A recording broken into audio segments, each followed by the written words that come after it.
from nature's... talking about how it's kind of hard to clean up with paper. Yeah, I going to the bathroom is a major sort of phobia of mine, because whenever I move my bowels, I just don't get that clean, fresh feeling unless I'm in the shower. And Laura Triscaro has the solution, and so does Harry Epstein, who's very much involved in rectal cleansing systems. I've never heard of a rectal cleansing system, so I'm very interested to find out what that is. I got a feeling it's a bidet.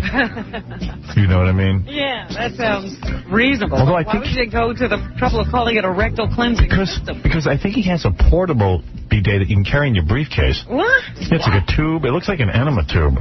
Oh, my goodness. Well, let me... guys, are we gonna... I don't understand what happens. I thought they were on deck. Oh, they're on the phone. Oh, I thought they were here. I'm sorry. I thought we were going to see people and equipment. Demonstrations. All right, let's go to Harry Epstein first. Harry, hi, how are you? Good. Good morning. Good morning. We got a phone message from you the other day. Yes. Hey, Gary, you got that phone messages? Because Harry really intrigued me on that phone message. That was actually Harry on the message? Yeah. Yeah, it was. Do we have that? It's one of these two, I think. Voicemail. Right up here. Is that one of them? Okay, put that in. Harry, I'm going to play you a message, okay? All right, sure. All right. You don't even sound like a regular listener or anything. Oh, I do at night, especially on television. Okay, here, wait. Good morning, Mr. Labonte. My name is... Labonte. And I'm with no longer. Yeah. Ellen, I've just gotten a call from my nephew in California who heard on the Howard Stern's program that for almost a half hour there's been some discussion with regard to a need for a rectal cleansing appliance or a bidet, and we manufacture such a device, and we would be more than happy to submit some samples at no charge for Howard to use or whoever else, and we would even make the installation. Harry, I'll tell you what's cool about you, what attracted me to you. It's like, you're like, you're one of those guys who's involved in a really crappy business, if you don't mind the pun. Crappy. And yet you're able to treat it like you're the president of IBM. Like you're like, you're very serious about the rectal cleansing system. Instead of laughing and giggling like most of us would, you have how does one get into the rectal cleansing business? Well, only as a fellow sufferer and being an inventor, I just couldn't rationalize continued use of trying to clean excrement with dry toilet tissue. It just can't be done. And being quite creative, having developed a consumer product for almost 50 years, I decided it has to be a better way, something that people can afford and easy to hook up, and would do an effective job. Now I'm very impressed. You're an inventor. I've been doing it since 1950, and I've been doing it in a variety of consumer fields and the automotive specialty fields. And well, I got to tell you something, Harry. I've been moving my bowels since I was born. And never invented a thing. I never invented a thing, but you're right. I believe what you said is key. If I can be serious for a minute, dry toilet tissue. It doesn't make sense. In other words, you're just moving things around. You're not really getting to the heart of the matter and cleaning yourself. You're smearing it around. It's like you wouldn't take, like, if there was dog duty on the street, you wouldn't take newspaper and just smash it around onto the street. It would. Oh, now you're making sense. I know. Well, all right. Let me move on. No, the analogy is good. Well, good. All right. Now, Harry, so what inspired you? You were having trouble back there, and you said, well, I don't own a bidet, but you like the idea of water. Eureka! Yeah. So, well, that's right. I mean, I had experimented myself, at least with wet toilet tissue. You do at least a somewhat improved job than you would do with the dry. So yes, I wet that. What I like to do is, when I'm at home, I like to go to the bathroom at home mostly because I'm more comfortable in that environment. And what I do is, usually I'm sitting there and I use the toilet paper and I realize I'm not clean. Then I shimmy over to my sink because my pants are around my ankles and I don't want to take my pants off. Dangerous. It can. I shimmy over to the sink, and then what I do is I wet down Kleenex until it gets very moist. And then you shimmy back. No. No? You stay at the sink? Yeah, because I'm very itchy at this point. And then I use these wads of wet toilet paper. Then I shimmy back to the toilet to dispose of the evidence. Oh, you're going to love this device. I mean, it does such an effective job of cleansing that you will not even toilet tissue in the process of patting dry. That's how effective it is. Really? Now, I saw your invention. It looks like an enema tube. What is it? It's a tube, isn't it? Well, we have several models. I sent you 2 of them. One of them is a portable device. People who use our product become so addicted to it that they have requested that we design something for them to take with them when they travel. Yeah, because I don't want to... The little tube is used for the portable hand wand. Yeah, I don't want to like keep it hooked up to my sink at home. I don't want people to walk into my house and see my portable dick. No, we made it so you can readily disconnect it. I see. Now, so what happens? I go to the bathroom and I connect this to the sink. Yeah, the device remains on the faucet all the time. It's a chrome-plated device. It looks good, and they get regular aerated water flow when you're not using the appliance. When you want to use the appliance, you take the hose that's there and you make a snap-fit connection. And at the other end, if you're using a portable one, you just insert that little yellow tube, and then you turn the water on the sink and adjust the temperature so it's comfortable to your hand. Yeah, but doesn't the water get all over the floor? No, the water goes... No, you're going to be inserting, once you've established the temperature you want, you put a slide button that diverts the water over to the handheld unit. And then while you're sitting, you take that little yellow wand and you place it beneath yourself. Oh. And at the water jet, you aim it and you feel the water as it's coming out when you push the little push button. And it cleans you. Oh, most effective you cannot believe. Now, let me ask you something. Isn't this gay? Well, we'd like to recommend it for the gays to use. Right. We tried advertising it on a gay website, as a matter of fact. Really? Well, let me tell you, standing by is Benji, who's going to try and use this now. Can I see it? Hey, what do you think about baby wipes? I use... Oh, there it is. Benji, you there? I'm here. All right. Benji, go ahead and try this. He's going to... Yeah, Howard, I'm going to have to shoot him in the ass with this Oh, come on. You didn't do it right. What, Gary? It looks like a monkey's ass. It's all red. Benji, you were supposed to do it yourself, not have KC do it. That's gay. Well, I was going to say, now I know why they advertise on gay websites.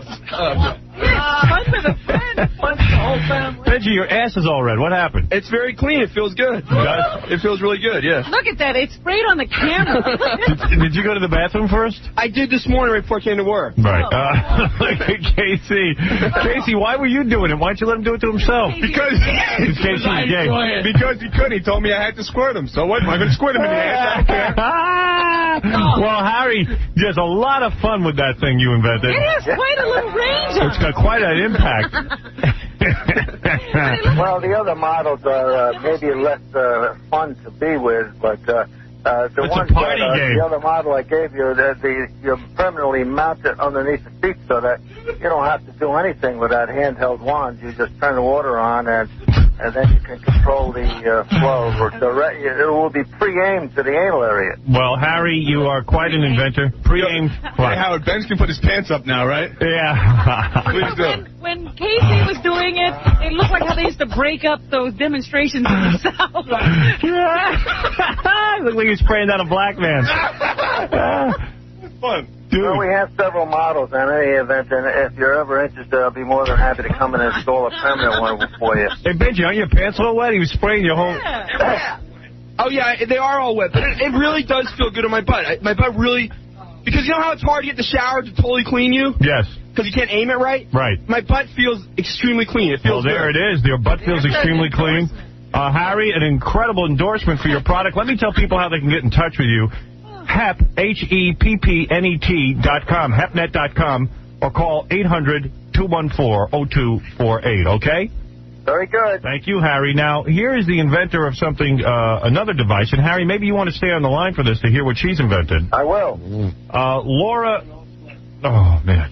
That was so funny. Oh, I'm so sorry. I just lost it watching him spray him down like an elephant. I mean, it was unbelievable. I'm sure that's not how the device was designed, but... Laura, hi, you're on the air. Hi, Howard. Right. Hi, Robin. Hi. And this is Harry, who's the inventor of several rectal cleansing systems. I've been listening. Yes. Laura, what do you think of what Harry's invented? You have something called Nature's Simple Solution. That is let me see if I understand this right, a spray that you spray the toilet paper with? Well, it's not exactly a spray. It's, a spout, a dispensing spout. Yes. So you... Like a soap control the dispenser? amount of solution that you put on the tissue. What is on the solution that goes on the tissue? Okay. Essential herbal oils. Oil? Yes. And oils not in the true sense of the word. They don't feel oily. An essential oil is just the pure power and energy of the botanical you're using. And they're totally amazing. Should oil be used on the rectum, Harry? It's not oily. I don't know. I've never heard of that, but I imagine she must have done some testing, so I don't know how that. Have you tested the oils, Laura? Have you tested? Oh, definitely. These oils go back as far as 2650 BC. Well, maybe you ought to get some new ones. I don't know if I want that near my butt. No. They're time. They could have gone bad. They're time-tested and proven. All right, so you're saying let's say I'm sitting on the bowl, I would take my toilet tissue and spray it with this oil. Or the dispenser. Right, you would dispense. Onto the toilet paper. Yes. Oh, you can? Yes. All right. And then I would wet down my toilet paper, and then you're telling me everything would be cleaned up quickly? Yes, because the oils naturally contain antifungal, antibiotic, and antiseptic properties. Really? They're amazing. Do I want that? Why not just water, like what Harry's advocating? Well, because the water may rinse, the outside of the skin, but you need to cleanse it. That's not true. It does cleanse it. It's most effective. Oh, no. Well, we're going to have a debate. Well, you're saying to get rid of the stink, Laura? And the bacteria, which, because of the anatomical location, become... I don't know if I like the idea of... What prompted you to do this? What inspired you? Yeah, Laura, what are you up to? Really, let's get down to it. You're very involved in that area with oils and... How did you come to this? I'm an esthetician, and that is a person that takes care of your skin. Oh. And I use natural treatments. I contracted a virus due to improper food handling, and while I was managing a new spa. Are you good looking? The result was I had diarrhea for 17 days. Wow. You had 17 days of diarrhea, which can be 17 painful. days.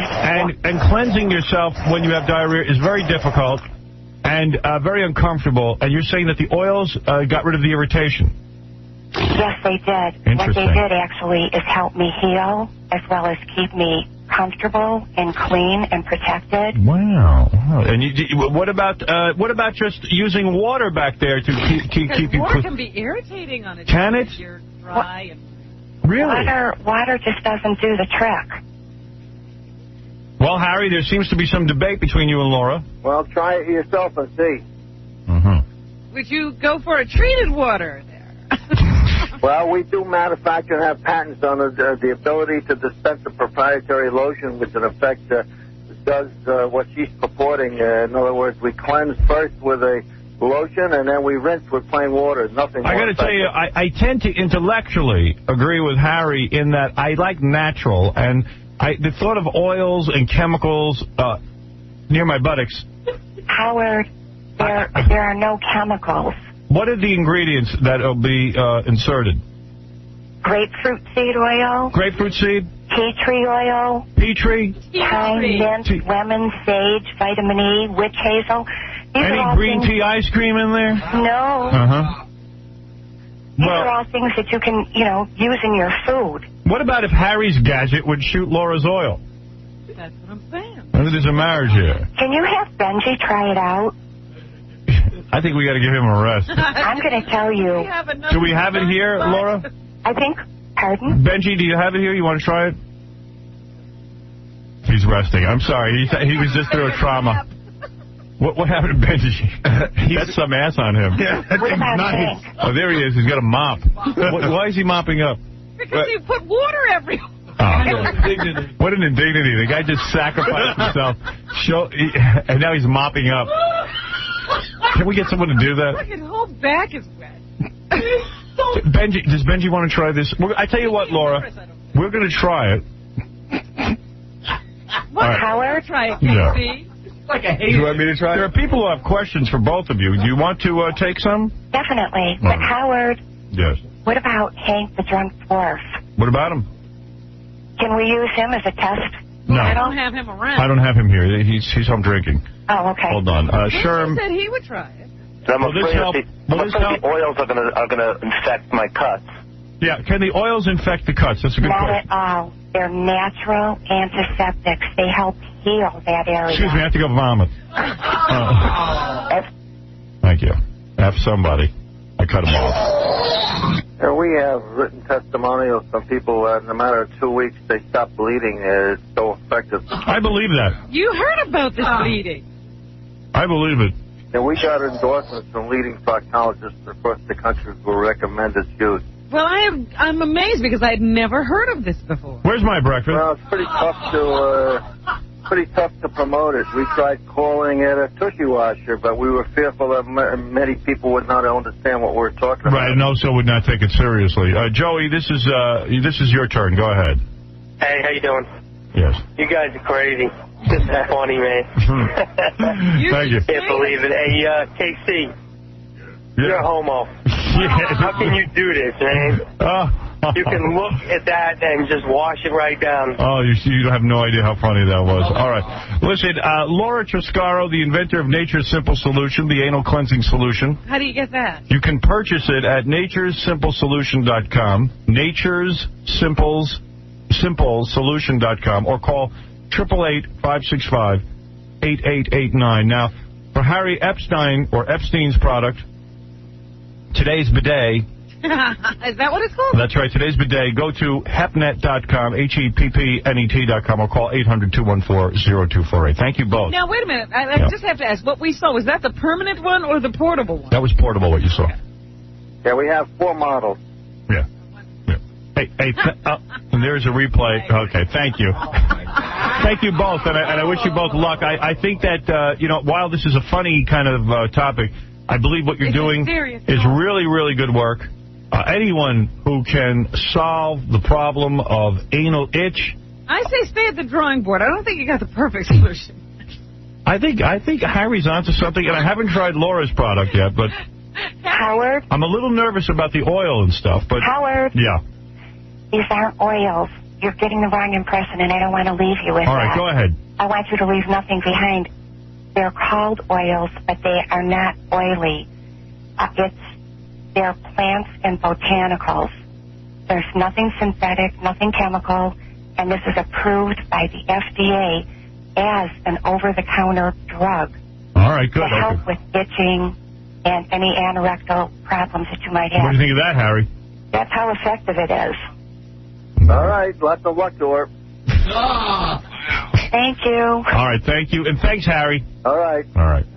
Bye-bye. That's Laura and Harry, both of them in the anal business. Look, if Harry's gets out of hand, you could be launched right off the cliff. Did you see that? Did you see Casey spraying on his butt? That was such force. Oh. It did look like how the blacks were treated during the Civil Rights Movement. That's right. They washed him right down the street. What happened there, Casey? Hey, that was gay, dude. I know. I was expecting it was going to be a little weird. But when I picked up the hose and started spraying them, it just felt so uncomfortable. It felt weird, you know? Well, it's your first gay experience. No, that's not a gay experience. Hey, what the hell? I shot him in the ass with a hose. Big deal. Wait, you wouldn't do that? No. Why not? Why is that gay? Yeah. Why is that gay? You don't want to stop. Wait, the thing wouldn't turn off. You're holding a long tube. And I had the hose. I was like a fireman. Big deal. A naked fireman. It was so gay on 100 different levels. Why was that gay? Because the look of enjoyment on your face was scaring me. Oh, stop it. And he was clean long. Benji, you got a scary ass. I thought I had a bad one. Oh, my God. I've never seen anything like it. What was wrong with my butt? Oh, it's huge. I was trying to make it have a nice angle. It really looked bad, and that was my best angle. It looked really bad. Oh, I saw his balls. I did too. Oh, it does look bad. You want to know what's wrong with your ass? It's huge, it's hairy, and it's red like a monkey. Ah, that's gross.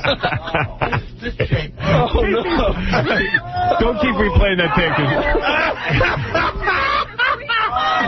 Oh, it's funny. Oh, that's great. It's like you lost weight in your stomach, but not in your ass. Right, okay. I do have a big ass. Yeah, you do. Big ass. It's vile. You know what's cool about that wand? It really, really totally cleans you. But you can't share that wand with anyone. At what cost? You can also use it to travel, to like shower and everything. Yeah. So the chambermaid sees that. So close cost. All right, I'm laughing too hard. But how's that gay? Yeah, how's it, Gary? Why is that gay? Sprinkler. Just look gay, man, okay? But listen, I leave it at that. Hey, there was guys that is... Goodbye. That's it. Doesn't get it. All right. He played ball in the shower. That makes him straight. Yeah. All right, thanks, guys. Thanks, Benji, for doing that. That took some guts. You know, Howard, the funny thing about it was I couldn't... like Casey had done that before. I couldn't decide what was funnier. The fact that Casey wouldn't stop or the fact that Benji wouldn't move. I know. You know? I know. We're both just so into But it. you know, Casey was moving it around. He was very good at it. Right. I like this. He watched them down really good. What? He did both sides. He turned around, he kept spraying. He walked down the sink and was still spraying. That's gay. That's so gay. So weird. All right, we got to take a break. It was like Casey was going to keep going until he finished. Really? Hey, when we... He never ran out of water. When we come back, we got to play that tape with my mom. No, we got to talk to Tony Rock. Oh, Chris Rock's brother? For half an hour. Oh, he's here? Oh, yeah. Oh, I didn't know that. I want to play that tape for my mom, though. He's been waiting, wondering why he's being bumped by rectal cleansing. What a thing to have to follow. Is he funny? He seems funny. Does he look like Chris Rock? A little bit. Is he the older brother or the younger brother? It's hard to tell. They look very close in age. You know, Gary says, with black people, it's hard to tell. They look alike. No, I didn't say that. Robin, you racist bitch. So we're not best friends. You are such a gold, digger. They all look alike, huh? Just happen to be No, they look very close in age. Right, okay. And they don't look that alike. Black people age differently than white people. Yeah, that's exactly it's hard right. to tell with the blacks. Hard to tell with the blacks. James Brown looks like he's 30 and he's 72. All right, we're going to take a break. When we come back, we're going to talk to Tony Rock. What's it like to be the brother of Chris Rock, one of the most successful comedians out there today? What makes you decide now I'm going to become a comedian? I would, if I was him, I would never try. What if he was? It's like Barbra Streisand's sister being a singer. It's exactly like that. What if he was a comedian first? Well, that's even sadder. Yeah, you definitely get out. Yeah, he needs that like a whole name. And does his mother, probably the mother, maybe the mother loves him equally, but I guarantee you, in Tony Rock's mind, Chris is the favorite child. I didn't even know there was a Tony Rock. Me neither. Doesn't get mentioned. What is it like? What is it like? Well, we're going to help him get noticed. All right, we're going to find out right after these words. Hey, yo, check this out. This is Flavor Flav. Stop the love you stay. Yeah, that's right. I f***ed up, so we going to do this again, all right? Hey, yo, check this out. Flavor Flav. Stop the love you save. It may be your own while I'm on the microphone. You know what I'm saying right here? Lamping with my boy, Howard Stern, because we got the money to burn. But don't you know if we didn't, then we wouldn't have been able to earn. You know what I mean? I know that was kind of corny, but it's all right. You know why? Because I'm a poet and you didn't even know it. I can show it, boy. Hey, yo, Howard, we going to do this. We going to do this again, Howard. All right, Howard? Because Howard Stern, that's my man. Y'all need to know that until I die. The Howard Stern Show. If you or someone you love has vaginosis, have them consult their doctor immediately. Thank you. Oh, she better get treated. I don't want to be with that. Damn, that's a stank. I don't want that kind of stank on my hang low. Yes, marrying a porn star will happen right here. One of my listeners will marry a porn star. That's happening very soon. Also, tune in next week when 5 people will compete to win $1 million, courtesy of jackpot.com. One spin can change your life. Tony Rock is the brother of Chris Rock. Chris Rock, one of the most successful comedians around right now, I would think. Yeah, by some standards, considered the funniest man in America. And the horror that is Tony Rock's life is that I think he's the older brother and has been in stand-up comedy for 2 years, so I guess he's trying to get into... Yeah, turns out how he's younger. Oh, he is younger. He's a lot younger. Oh, he is. Well, how old is Chris? Well, they say Chris is 34, and they say this guy, Tony, is 26. Oh, there's Tony. I can see a family resemblance, somewhat. Yeah, yes and no. You got sort of that look. But not really. I don't think he looks like Chris at all. No. Let me see. No, there's a little something there. Maybe. Somewhere there's a little... Maybe he's not even a brother. Right, who knows? Goodness. Are you really Chris Rock's brother, first of all? Yes, I am. You are. How you doing? And you can prove it? How do you want me to prove it? It must be horrible every minute to be Chris Rock's brother, And why pick... why not at all? Why pick a profession where, you know, it's going to be like always compared to Chris Rock? So excelled, yes. Because I plan on so excelling also. Yeah, well, I've heard that before. Why not go into gynecology? Listen here, Whoopi Goldberg. Oh, wait a second. I've heard that before. Right. Well, you know, Patrick Why do you keep her behind the glass? What is that? In case of jungle fever, break glass? Yes. What is that? No, but in all seriousness. Oh, now you want to get serious. Yeah, Patrick Swayze's brother has tried to make it in acting.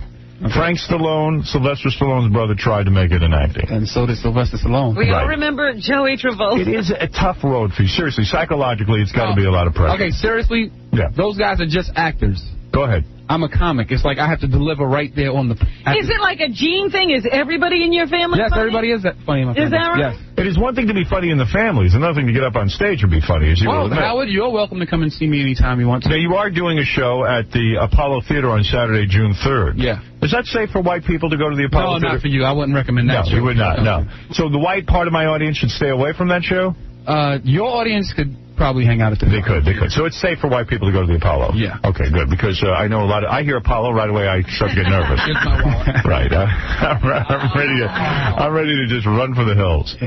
You know, you don't have to wait for the Apollo. You know, I know Chris a little bit. Is it true that you went to the same white school that Chris went to? The same white public school. He went to a different junior high. You guys got bussed out to a white school, right? Because I guess you were smarter than some of the kids, and they wanted to save you from the terrible black school. Yeah, I was little man Tate of the ghetto. But meanwhile, it was a horrible experience for you, too, because you said while Chris was getting beaten upstairs, you were getting beaten downstairs. Yeah. Is that true? I got in a lot of fights, yeah. Yes, it's a hard thing when white kids have the one black kid and they start beating him up. Yeah. You would think that things would change, but they don't. Right. They don't, yes. Now, I had the opposite experience.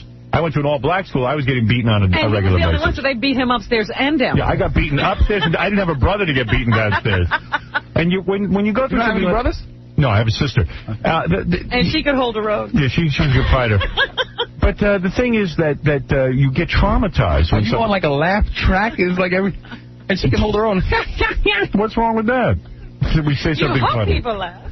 Yeah, at least we're laughing. Hey, listen. It's like nitrous in there. That's why the glass is up. You see how you have a chip on your shoulder?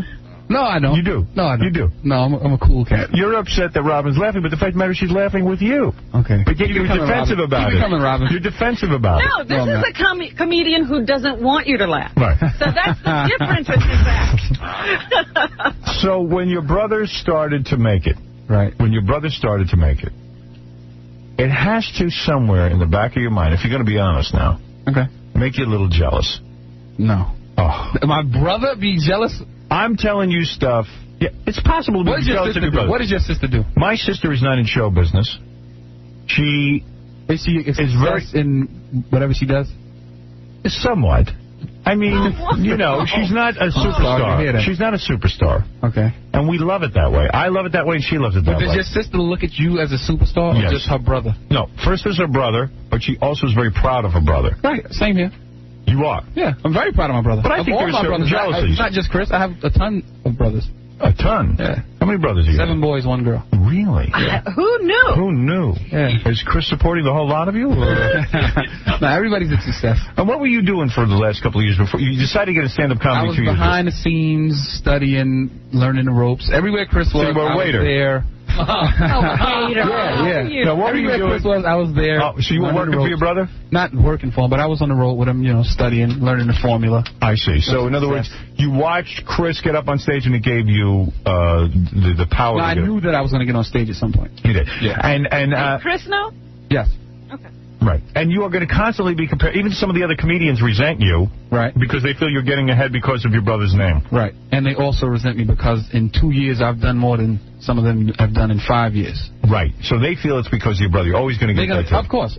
You can't do anything about that. Right. Have you auditioned for Saturday Night Live like your brother was? I'm looking forward to it. You want to? Yes. Have you contacted Lorne Michaels? No, I was hoping that you would take care of that. Really? No, I have no problem contacting him. He won't take my call, but I'll contact him.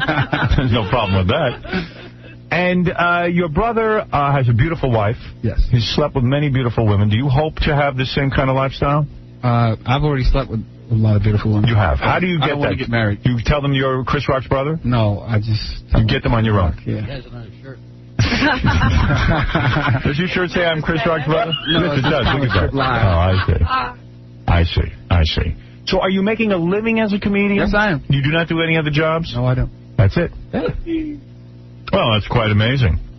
That really is. Now, I did some research. What material do you do? Yeah. Everything. I'm just like any other comic. I talk about race relations. I talk about observational. I talk about neighborhood. I talk about politics. I talk about men and women. I talk about, Now, in 1999, when you were starting out, in 1999, 98, 99. Right.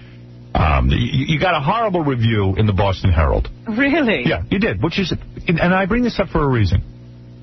For you to go out on stage as a beginner, you are going to be critiqued more than the average comic. This is the downside of it. So here you were trying out for the first time. Anybody who gets on stage for the first time sucks. I don't know anybody. Need a reviewer there. Right. So you end up getting reviewed. I didn't notice. Here's what it said. His beginner status showed. Not so much in his stage presence and timing, but as in his material. A mixed bag of sometimes amusing but often generic cultural observations, as well as a certain amount of pointlessly obnoxious racial and sexual scenarios. The crowd provided a hearty laugh track throughout most of the show, and there were a few good turns to warrant it, but the set wasn't funny. Decent setup often dissolved into cliche, and the jokes rarely stood up to the cocky swagger with which they were delivered. So, in other words, why is the audience laughing, though? He says there's a very cocky. That's good. No, but it's a very unusual review. It's almost saying the audience loved you, but the reviewer didn't. And it's also saying that here you are a beginner. Nobody should be reviewed when they're a beginner. That's right. Nobody. That's what didn't you just say that? I said so. So you are going to be judged more harshly. Right. If I'm going to go to a Tony Rock show, I'm going to sit there and go, let's see if he's as good as his brother. Right. As opposed to, let's just see if he's funny. Right. And how long has Chris been doing this? He's been he's going on maybe 15 years. Yeah. Right. Yeah. So this is not going to be easy for you. In a sense, I feel bad for you. No, don't do that. Don't feel bad? No. I'll be back in another 2 years. Really? You will be as big as Chris? I'll be in comedy for 2 years in the end of July. And in 2 more years, you will be as big as Chris? No, in 2 more years, you'll say, damn, I remember I had him on 2 years ago, and look where he is now. Do you have a manager? Yes. You have an agent? You know my manager. His name is Richie Tinkin. Right? Oh, Richie Tinkin is the guy who brought Eddie Murphy to the forefront. Yeah. And then Eddie Murphy sued him. Oh. Why? Where is Richie? Is he here? At the front, yeah. Richie, come in here and tell us why Eddie Murphy sued you. Crying out loud. And do you plan to follow it, Eddie? Will you sue? How much did he get? Will you sue Richie once you make it? How much did Eddie get? I don't know. Actually, I think it was Richie who sued Eddie. I forget who sued who. Maybe Richie sued Eddie. Going on. Who sued who? Who knows? Here is Richie Tinkin, the man who seen him in years. Saw Eddie Murphy performing in comedy clubs and represented him. There he is. That's Richie Tinkin. Richie, what happened? You had Eddie Murphy. And you lost him. And you lost him. But he had you. I remember there were times when I used to have to call you and beg you to get involved with Eddie Murphy. And then suddenly, no more Eddie Murphy. What happened? Tell us all. He didn't like me anymore. He didn't? Why? Oh. You know, we were together a long time. And you just wear on people? Apart. Do you wear on people? Is that it? I hope not. Right. Did you sue Eddie or Eddie sued you? I sued Eddie. You did? Because he didn't want to pay you anymore. Well, what happened was when we broke up, my belief is that the people around him sort of, you know, when you're that big, you don't control that. Right. So all the people around him kind of stepped in and, you know. So they didn't want to pay me because... Do you think it's because you were a white guy? Yes. Oh. You do? You think so, Gary? Well, yeah, because I've dealt with Eddie's people and publicists and managers and everything. Everybody's black now. Right. Yeah, I was sort of the only... I don't believe that. Eddie and I were very close. I knew Eddie since he was 18 years old. But what happened? So did Jackie. He got nothing either. Jackie. If he's the guy that discovered Eddie Murphy, right? Then who's that King Broder guy that won like $95 million? Who's that guy? He didn't win no $95 million. Well, he got $1 million very early. He got $1 million because what happened was when Eddie had to go to court. Right. This is the funny side of comedy. Right. He got up on, apparently when he was on the witness stand, they were asking him questions about how much money he made. Right. And he was telling them how much he made for each picture, and they brought up a picture that he hadn't mentioned, called Best Defense, which wasn't worth mentioning, actually. Right. But, and he said, Oh, I think I made $1 million for that. I don't even talk about that picture. And the judge apparently said, I want to hear about any picture that you made $1 million on. With that, Eddie told his lawyers to settle with Broder because he felt the judge was going against him. Right, was giving a negative attitude. Turns out the jury later on said that one guy was going to give him $5,000 and the rest of them weren't going to give him anything. Right. Right. Were you more successful in your search? I'm not saying. Have you ever seen Eddie Murphy since you guys broke up? You have. Yeah, I've seen him a couple of times. He came into, I own the comic strip. Right. That's where he'd started. And so in other words, you bought tickets and you saw Eddie. No, in a way. And he came in a couple of times. I didn't see him for about 2 years. And it was weird because when he came in, what happened was they called me at my house. Right. And they said that Eddie was there looking for me. Right. But it was about 11 o'clock at night. And I didn't feel like driving to New York. I live in New Jersey. Right. So I said, well, I'm going to be in tomorrow night. Tell him I'll be in tomorrow night if he's, If he wants to see me. Right. Did he come back? Yes. Well, which was sort of surprising because he I couldn't figure out why he wanted to see me. And the reality of it, I guess, was that he just felt like seeing me. Right. There was no other agenda. Yeah, he went on stage a few times. After that, he asked me to watch him because he was going to go back out on tour. Were you amenable to watching him and giving him advice? Yeah, by that time it was like, hey, what happened? Yeah, who cares? It's, with divorce, that's it. But did he make money? Did you make money off the lawsuit? Like, did you win? I got what I was supposed to get. You feel like you don't feel like you got screwed? Yeah, I don't know. Look at Eddie. I know him since he was 19. It was like we were married. I mean, he bought a house out where I lived. I guess I was his bodyguard in the beginning. Right. And it was very interesting watching this happen. Right, I see. Now, it's a fun ride. Now that you got Tony Rock. You think lightning's going to strike twice? Yeah, you think Tony's going to hit? Oh, yeah. You got him signed up, I hope, so you don't lose him. You know what I mean? You ought to lock him into something long-term, like 30, 40 years. Tony's taking notes. Yeah, right. Tony knows the deal. I said to Tony, look, the day you don't want me to manage you anymore, you just tell me. Right. I'll sue you. Yeah, and then you can sue him. Then I'll get you in court. Hey, that's the way it works. When with you, I'll sue your brother. Right. Thanks a lot, Richie. All right, so Tony's going to be performing at the Apollo Theater on Saturday, June 3rd as part of the 8th Annual Toyota Comedy Festival. I wish you luck. I don't think it's easy to be Chris Rock's brother and go out there and be compared to him because he is such a great stand-up comic. I think he's the best right now, don't you? Don't you think he's great? Chris is on the top of his game. Right. Tony's a little bit different than Chris. Tony does more routines. Tony's got all the confidence in the world. He's very funny. So you saw Tony and you said, hey, I think this kid's got it. Forget that he's Chris Rock's brother. I think he's got something. What happened was I had spoken to Chris, and Chris said his brother was doing comedy. Would I take a look at him? Right. And I went in. He was going on. We had what they call a pre-show at the comic strip. Right. It was like a 6 o'clock show in the evening. Mm-hmm. And I went in to watch him. And before he went on stage, he said to me, "Are you gonna watch me? You'll give me some critique." At the end of my set. And I said, I'll tell you one or two things. And he said, what? I said, you either change your name or keep your name. Right. When he got off stage, I said to him, you can keep your name because you'll live up to it. So. Oh, that's nice. Well, there you go. All right. I'm going to cry. I think you two are getting married. Yeah, I'm going to buy a house out there where he is. So Chris has been very helpful in your career. Oh, very. But as all my brothers have. And what did the other brothers do? Did they seek lives outside of show business? Yes. I have a brother that owns a trucking company. I have a brother that manages a messenger company. I have a brother that works for HBO. So many brothers. Now, didn't your father die recently? Yeah. So now you have a new brother or something? What was your mother passed in 89. Yeah. And just when you had another kid? Man, he doesn't slow down, your father. That's what killed him. Unbelievable. Too many kids. What killed your father? Complication due to diabetes. Oh. Diabetes? Yeah. Well, you better watch your sugar intake, my friend. Oh, yeah. You know what I'm saying? Well, let me tell you something. If you just got all your brothers to show up at the show, you would sell out in a minute. Does your brother Chris Rock come to see you perform? Yeah. He does? Yeah. When he's in town, when he's available, Does he ever give you any material? He's a man of a few words, so he'll just say something like, hey, good set. Or, that was a good one. And that means a lot, to his standards. And Richie, will you go to the Apollo with Tony? Absolutely. With all your whiteness? You're not afraid. You're not afraid? With all my whiteness. Really? Look at you. Oh, big, brave white man. All of my brothers are going to protect him. Yes, good. And you're going to have to get a black posse to surround you. You know that. Eddie Murphy always had black people around him, and your brother has black people around him. That's yeah, he's got his own posse. He has a posse? I keep my cousin with me. Beautiful. Well, that's good. I wish you guys a lot of luck. And it's great seeing Richie, who, of course, I've met over the years. And Tony Rock, good luck to you. I love your brother, and now I love you, because why not? What do I got to lose? If you hit, then I'm tight with you.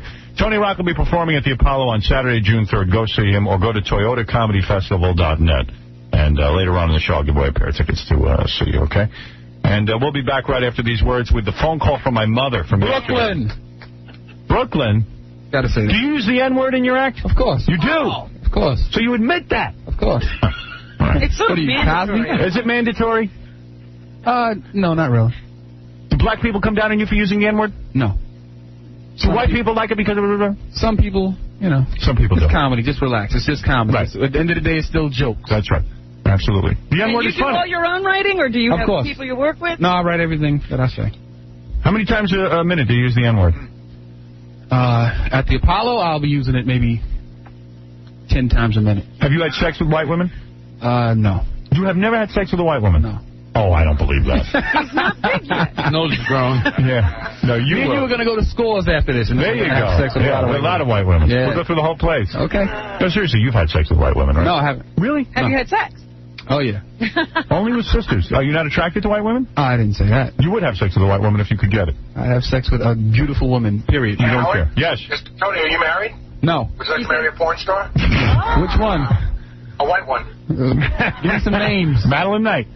I don't know her. All right. Oh, he has his own... Got his own thing. Yeah. Can't believe you never had a white woman. That's why he's in comedy.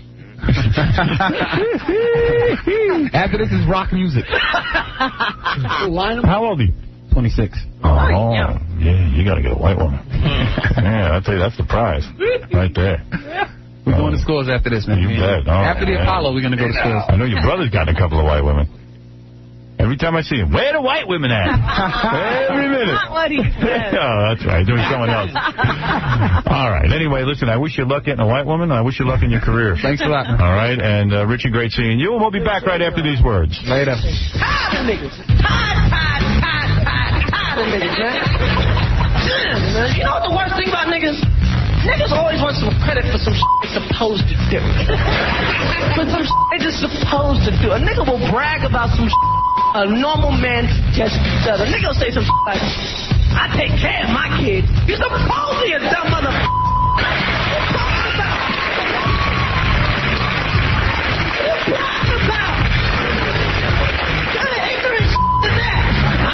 In the jail. We're doing a cookie. You're not supposed to go to jail. There's no expectation ever, motherfucker. You know, I should have asked... Oh, here we go. Okay, please. I should have asked Richie Tinkin, who managed Eddie Murphy in the early years, if he saw any evidence of Eddie enjoying men's feet. And I didn't ask him. I don't know if Richie's still out there. And then I'm going to speak to Suzanne. And this should interest you who Suzanne is. You assume that Eddie's interested in feet. Yeah, you know, Richie, that's true. You're probably the person who knew Eddie Murphy the best. Yeah. Probably to this day you know him the best because you knew him in the early years. Right. Did you ever see, were you shocked to read in the tabloids that Eddie had been looking at some guy's feet who's in drag? Did you ever... Jackie, did you tell him to ask me that? Or? No, I thought, you know what, after I shook your hand goodbye, I went back and I said, you know, I didn't ask Richie about the Eddie Murphy feet thing. What did you think? Did you ever see Eddie into drag queens or anything like that? No. Never? Not at all. Never? The only thing Eddie ever had was he had a thing for feet. Yes. But anytime I ever saw him was always with women. I mean, he would judge somebody by the size of a woman by the way her toes look. Really? She could be beautiful, gorgeous. If he didn't like the looks of her toes, that was the end of it. Wow, so it's a fetish. He even said that in his stand-up act. Yeah, he talks about it. But yet, he was picked up with a guy in a dress. It was late at night, Howard. It was dark. It was a man's foot he was admiring. Isn't that gay? Yeah. If you're asking me if I think Eddie Murphy's gay, no, he isn't gay. Right. And did Eddie ever look at your feet, Richie? No. No. I noticed. Well, maybe he did, and I didn't know. I noticed you're wearing sneakers. They're very nice. What do your toes look like? You look like you got a nice foot. I was looking at my foot. Right. All right, Richie. That's all I wanted to know. If you had some, if you could shed some light on that. No. It's again, in Eddie's defense, Eddie is, as far as I 100% all man. Straight as an arrow. Okay. All right. I get you. You know, you should show Eddie your feet the next time. Oh, if you ever see Eddie, tell him I have a beautiful foot. Okay. I'd love to show it to him. Is that gay? Nice toes. What about Tony Rock? Is he into feet? He may be after you said that. Right, who knows? This is show business. You never know what happens. Yeah, Richie was the guy who saw Eddie Murphy in a club years ago, in his own club. And he had, I guess there were 3 partners for the comedy. It was myself and 2 other fellas. Yeah. And they each took $5,000 and invested it. Right? Was it $5,000? Yeah, it was. Well, one of them didn't. That became a problem later on. Right. You had 3 partners. 2 of you guys invested in Eddie's career, $5,000 apiece. Yeah. And the one who didn't must have been kicking himself in the head. Well, as years went on, the story turned into how I screwed him out of it. But the facts were that he just didn't want to put the money up. He was not a fan of Eddie's. Well, he just didn't believe in that kind of. He was a bar owner from the Bronx and didn't quite understand what was going on. My point of view was, hey, this kid's, we're going to get him on Saturday Night Live. He asked me to manage him. Why don't we just take a ride with this and see what happens? Right. Well, what do you got to lose? Needless to say, you know. That guy gets together with Jackie a lot. He gets together with Jackie and Pete Best, the drummer from the Beatles. You know, the story is that Eddie asked Jackie to help him make an album. And you know that? Jackie was busy. I remember that, yeah. Yeah, Jackie said, why should I do that for you? Get out of the car. Well, you used to drive Eddie home. Didn't you drive Eddie home all the time from the White House? Yeah. In fact, Eddie had once said to Jackie, why don't you become my chauffeur? Just like when he asked you to be the manager. Jackie said he'd rather be Howard's chauffeur. Right, exactly. Get tickets. That's right. Thank you, Richie. All right, great seeing you again, Richie. Thank you. All right, there it is, the exclusive with Richie Tinkin, who knows whether Eddie's into men's feet. And he says no. He says it's women. Women's feet. Let's make that clear. Bye, Richie. Okay, on my phone, as you know, I've been promoting this now for weeks, and this is not some small deal. We are giving away $1 million, not Turkish dollars, $1 million American. One person will get one. Yes. We've gotten our 5 finalists from jackpot.com. One of the finalists will be Suzanne, who won from Australia. She is Australian. She's calling us from Australia right now. Is that right, Suzanne? Yeah, that's right. How are you? Good, thanks. How are you? And I understand you're very excited about this $1 million. What it is you're going to come on here and compete with 4 other people. I'm going to ask a series of questions. Whoever answers the most questions is going to win, basically. Yeah. $1 million probably goes a lot further in Australia. Yes, and I read about you. I can't believe this. You tell everyone what you'll do if you get the $1 million prize. What will you do with the money? What will I do with the money? Yes. We were planning on getting married later this year in Las Vegas. Right. And we haven't been able to afford it because just had a lot of debts and everything. And we hope, anyway, that if I win, we plan on going to Las Vegas a couple of days later and getting married. Yes, and you've even said you're going to give the money to your mother? Yeah. Oh. What does your mother do? Why would you give it to your mother? Well, I'm not going to give it all to her. How much are you going to give her? Oh, she's gosh, just your mother. Yeah. I'm not sure. But you seem to be very philanthropic. You're going to give the money to your mother, is what it said here. It also. Some of it, not all of it. Does Australia take taxes? You got to realize you don't get the full million. You got to pay some government some money. That's right. Yeah. Also, you get paid very little. Your salary's around what? $20,000 US?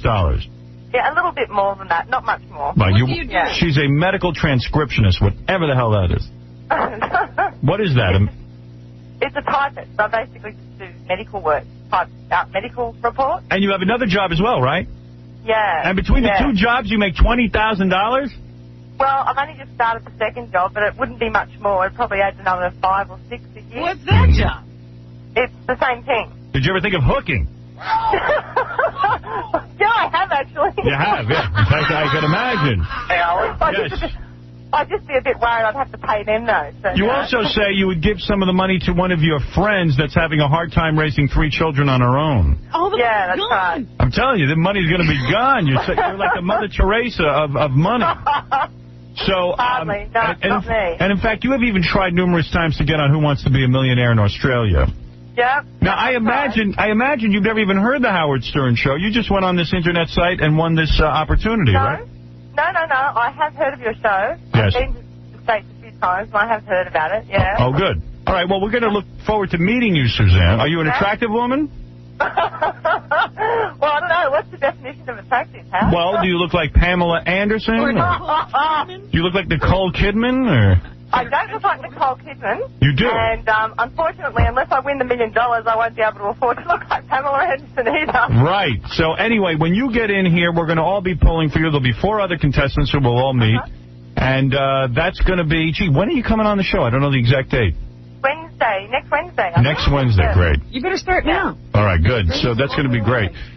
We'll see you then, Suzanne. I wish you luck. Okay, thanks a lot. This is an international contest, Robin. I didn't realize that. That's right. A lot of these people are coming from all over the world, as far away as Philadelphia. Hey, Howard? Yes. She was a little confused. She's coming in next Tuesday. Oh, next Tuesday, okay. She's as confused as you. It's Wednesday in Australia. By the way, I just want to mention a TV note.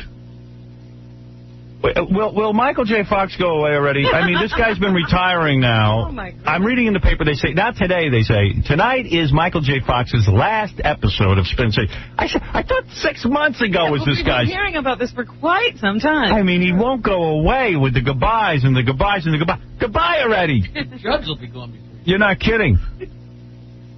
And really, you know, it's like everyone, tune in. I never watched that show to begin with. You know, I'm listening to the promos, and it's almost like, remember the Whitney Houston promos they were running on NBC? This is the performance you've all been hearing about. Well, in other words, hey, we're waiting to see if this guy shakes. Right. ABC is sort of promoting it like, see him for the last time. Right. Ironically, we can't shake this guy. Also tonight, something that is going to have me glued to the TV. What's that? The Dawson Creek finale. Yes, that's been very good since great. That guy who writes the show started paying attention to it again. Yes, it's getting very good. Joey has to choose between her love for Dawson and her feelings for Pacey. This is very dynamic. Also, in a surprise move, NBC is re-airing the final episode of Friends. Was it that good? Yes. Oh, what? I don't know. I saw it. I didn't see the beginning. But I don't think I'm going to tune in again. And also, they are airing a special on TV tonight, and I'll tell you what time it is. I think it's on Channel 2. Yeah, it's on Channel 2 at 8 o'clock. It's called When Seconds Count, How to Survive a Disaster. Actor Hector Elizondo, whatever you say his name is. That was good. Narrates a special filled with true stories of terrifying accidents and people who got out alive. Included are a 1989 plane crash that 184 people survived, a devastating tornado in Oklahoma, and an assault on a 7-year-old boy in a restroom. And what they do is they give you tips on how to survive firestorms and other crises, which, by the way, are completely insane. Like, you know what? One of the guys who works here on the show keeps a glass cutter in his glove compartment. They tell you to do that. Yeah, just in case you get trapped in your car underwater. Yeah, you know what? Let me go if I get trapped underwater in the car. I'm not going to. You know, they sell these little hammers. Yeah, am I going to have the wherewithal to use a glass cutter in my car? It's just like Gary was telling me. His brother had a little fire in the house the other day, and he's running around with buckets of water putting out this fire. Meanwhile, the guy had a fire extinguisher right in the kitchen. Think of it? He forgot about it. Of course he forgot about it. You panic. Who's going to remember you have a fire extinguisher? I don't know what I have. That's funny. That's it. It's over. Anthony, you're on the air. I'm not playing the tape of my mother's call because it's actually around the time that she called. So maybe we'll do it tomorrow. We'll do it tomorrow, I promise. Yeah, go ahead. I would. Yes. I saw Robin in a restaurant in Staten Island. When I walked in, she locked eyes on me. And I sort of felt like a spare rib, when you tuck in your fingers, she wouldn't take her eyes off me. Like she was with a guy. She was with another guy. I felt so bad for the guy. I could have swore to her on the phone, spoken to maybe a housekeeper. She called up and she said, fill my tub, light my candles, I'll be home as soon as possible, and I need to be alone. Is it true, Robin? No. Were you staring at this guy? I don't know who he is. You stare at guys at restaurants. All women do. But I don't know who he is. I don't I'll tell you, this she does memory. have beautiful cans, but I'll tell you, after seeing the Saturday Night Show, Baba Booey's teeth are much bigger. Right. Baba Booey's teeth are bigger than Robin's They're cans. bigger than everything. This sounds like Tony Rock. Are you Tony Rock, Chris Rock's brother? What restaurant was it? This is Fortune Garden. And when was this? Friday afternoon. And I locked eyes on you? As soon as I walked in, you Do walked you remember seeing a guy in that I was restaurant? at Fortune Garden, but I don't remember. Was she really staring at you? to help herself. You know, the Italian stallion. Maybe she was such a freak she couldn't take her eyes off you. We'll meet again, Robin. Did her nipples respond? The nipples are right up there, let me tell you. Well, This Friday, Fortune Garden. Fortune Garden. I'll be there. You and Robin, goodbye. Bye. Fortune Garden. Let me talk to Larry. Larry, go ahead. Good morning, King and Queen and Jokers of all media. Yes, thank you. It's a rare pleasure.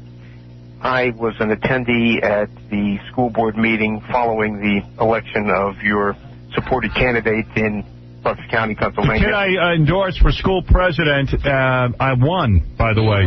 He won, the kid. I have a caution for you about your plans to start your takeover with regard to that, but let me just tell you, as soon as a young lady with some glee announced his election, a mother got up on the stage, and this place was packed with a petition saying that she was unhappy that you were being broadcast over the school radio and that she had 100 signatures on the petition, at which point my wife and I booed loudly, and several other people began to hoot at her, and she quickly shrank and withdrew. Good. One quick point about taking over this school, you might want to consider a different start for your young empire. First of all, these are ninth graders, at the oldest 15. Nothing wrong with that. Second, I didn't realize. I thought it was high school. You know, he's 17, this kid. Well, he's an exception. Right. And number two, one of the things proposed at the meeting was replacing all the regular students with ADD and troubled kids. So when you come to the prom, you might get less than you expect. Well, listen, I don't care what you say.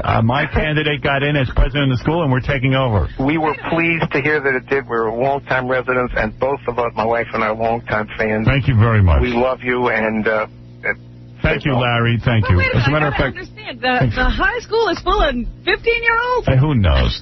I don't buy that. Listen, all I'm saying is that the guy I backed for high school president won. I read it in the paper. And you don't care who it is you're taking over. And we had him on this morning, and that's it. And I don't care. He'll be in here soon with his cabinet. Yeah, the whole cabinet's coming down on the show. And I'll instruct him on what I want. All right.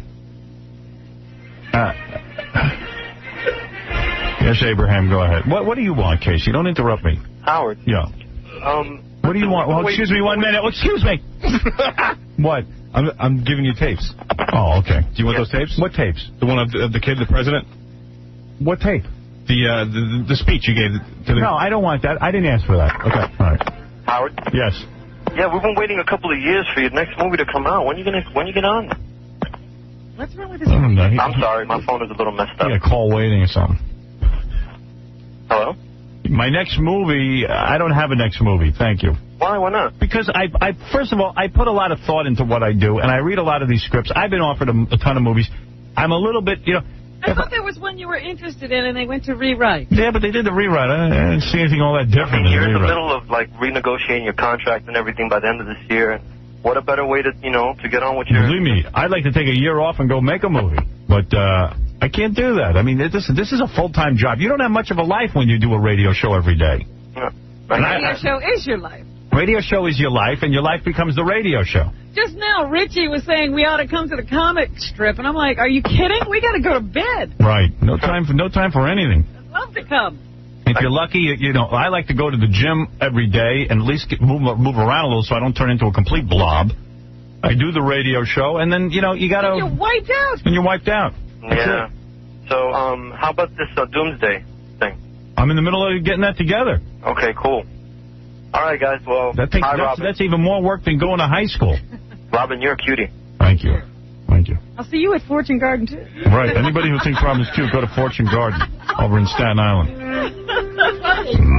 Here's Peaches. She wants to replace Kathy Lee Gifford. Yes, Peaches.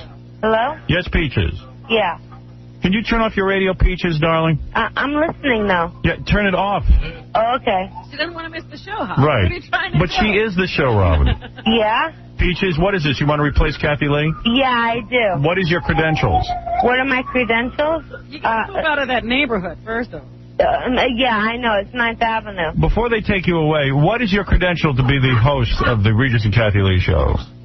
Well, can you consider 36, 24, 38? Yes, I could. Okay. And How old what are you? I'm 35. And what do you do for a living? I don't look like I'm 35. I look like I'm 25. What do you do for a Well, I living? just got fired. What did you do for a living? Well, I was a dancer. All right. So I got fired, rehired. Are you serious about replacing Kathy Lee? I'm so cute, Howard. Really? Why did she get You would fired? not even believe how cute I am. Are you willing to talk about your? Are you willing to go on with Regis and talk about your personal life? Where? On the Millionaire show? No, on the Regis and Kathy Lee show. Oh, yeah. Why is she talking about Millionaire? She wants to do that, too? You want to be on Millionaire, too? No, I didn't know, like, what show you were talking about. You say you're a serious person and you want to replace Kathy Lee Gifford. Yeah, I can replace her. All right. Now, in addition to looking beautiful, which I think is part of what you have to do, yeah. you're Have you got television experience? You've got to be willing to go on with Regis and talk about your personal life. Yeah, that's no problem. You're going to do that. Yeah. What's in your personal life? What's in my personal If Regis says to you, okay, Peaches, what did you do last night for fun? What are you going to say? Oh, I did about 12 lines of Coke and I drank Coors Light. Right. And Regis says, honey, why did you do 12 lines of Coke? What would you say? Because I'm enjoying my ride. You are. You're enjoying life and you're having fun. Yeah. Who were you with? Were you with anybody famous? Kathy Lee hung out with famous people. Yeah. I'm not competing with Kathy Lee. Yeah, you want to do your own thing. Yeah, it's my own thing. And will you wear... It was her own thing. Will you wear sexy outfits? Yeah. Yes. And will you... But how does she get fired from a dancer's job? Yeah, what do you do wrong? How do I get fired from a dancer? I'll tell you how you turn 35. They don't want to deal with reality. Yeah. The reality is she's 35. No, the reality is I'm 35, but you haven't seen me, Howard. Honey, listen to me. I am willing to interview you about this if you're serious about replacing I Gifford. am help her get this job. I will try. I know Regis Philbin. Yeah. I don't know the producer of the show. I know Regis Philbin. Mhm. I do some of the work with Disney that syndicates the show. Yeah. And if you are a viable candidate... I'm very viable. Nice word, Howard. That gets you 50 cents. You're competing with Joan London? Yeah. You're competing I'm competing with you, Howard. Have you ever done any television work? No, but I'm photogenic. You are, all right. I am, baby. All right, I'll tell you Why what... did she wait till 35 to break into TV? Well, why not? She was stripping up until then. Why not? What's the difference? What do you care when she breaks in? Exactly. How old are you, Robin? All right, Fred, you be Regis. Here's Regis now, and he wants to see if you have some repartee. Go ahead. Well, good morning, Peaches. How are you? So what'd you do last night? She already answered that, Regis. More than laughing. More than laughing, Peaches. What'd you do? What did I do? I beat Joy. I beat Joy and I threw her in the closet. Peaches, she might have to change And I that smoked name. some crack. No way. Don't touch a thing. You got any more of that crack? No, listen, Howard. No, Regis. No, Regis. Oh, okay, I'm talking to Regis. Yeah. Regis, you need a little bit more coffee. Have another cup of Joe. All right, why don't you hold on? We'll take down your information, get you down here for the audition. Do I get to meet you, Howard? Yes, you'll do it right here in the studio. Yeah? What if you fall in love? If I fall in love, I will ask you out on a date. I have a question for Peaches. Yes, Peaches. yes, Regis. Would you kill Kathy Lee for me? To prove your love and how much you really want the job. All right, thank you, Peaches. Hold on. Peaches. Spell Peaches.